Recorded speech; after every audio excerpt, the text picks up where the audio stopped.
Hey, you know that feeling when you've been scrolling through endless laptop specs and you're stuck wondering whether you should drop a chunk of your savings on something that might end up just gathering dust?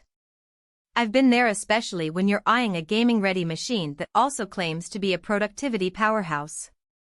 Before you click Add to Cart, let's walk through the ASUS Vivobook 15 that's been getting a lot of chatter, and see if it actually lives up to the hype for someone who wants solid gaming, a reliable workhorse, and maybe a bit of future-proofing. The link is in the description if you want to check the product details on Amazon. First off, the Vivobook 15 is marketed as a next-gen AI powerhouse powered by an Intel Core i9-13900H. That chip is basically the top of the line for mobile CPUs right now, with 24 cores split between performance and efficiency cores. In plain English, it means you can run demanding games, heavy multitasking, or AI assist tools without watching the system crawl. The thing is, the i9-13900H comes with a heat output that can be brutal if the cooling system can't keep up. ASUS says the laptop has enhanced thermal management, but what does that look like day to day? I tested the machine on a few real-world scenarios that matter to most buyers. First, I fired up a recent AAA title, Cyberpunk 2077, on medium settings. The frame rates hovered around 5,560 frames per second, which is respectable for a 15-inch fine and light chassis. The fan spun up noticeably, and you could hear a low whine, but it never grew into an ear-piercing roar. After a 30-minute session, the laptop's temperature settled in the upper 80°F range, and the CPU throttled only a hair. For most gamers who are okay with occasional dips below 60 frames per second and don't demand 4K ultra-high, this is decent. Now, let's talk about the keyboard. The Vivobook's backlit keys have a decent travel, about 1.5 mm, and a tactile bite that feels like a cheap mechanical keyboard. If you're typing code, writing a paper, or spamming chat in a multiplayer lobby, the feel is comfortable enough for long sessions. The fingerprint reader is tucked into the power button, so unlocking the machine is quick, and the webcam shield adds a privacy layer that's surprisingly nice for a laptop at this price point. Battery life is where the trade-off becomes obvious. With the i9 and a 1TB SSD, the 57Wh battery drains fast under gaming loads, roughly an hour and a half of continuous play.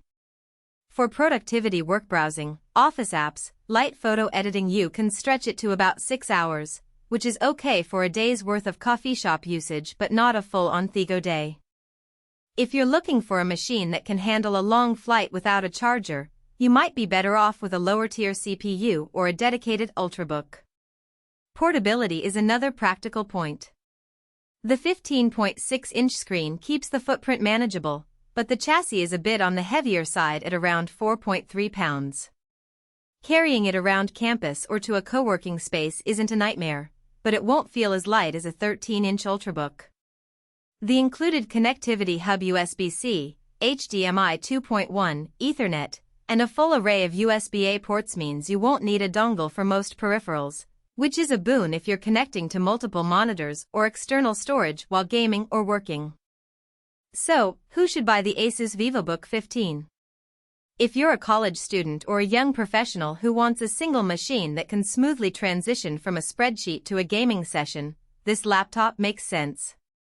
The combination of a high-end i9, 16GB of RAM, and a fast 1TB SSD means you won't hit a performance wall for at least a few years, and the AI-ready features like onboard neural acceleration could become handy as more software leans into AI assistance.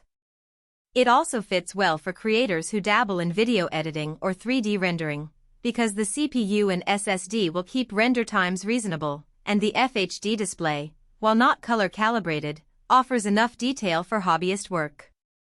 Conversely, if you're a hardcore gamer who expects to dominate at max settings, or a professional who needs a color-accurate, higher refresh-rate panel for serious video work, you might feel shortchanged.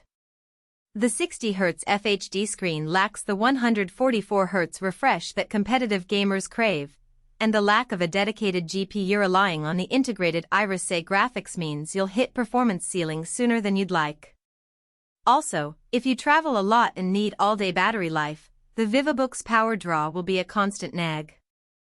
For those scenarios, a laptop with a discrete GPU and a larger battery or a desktop setup might be a smarter investment.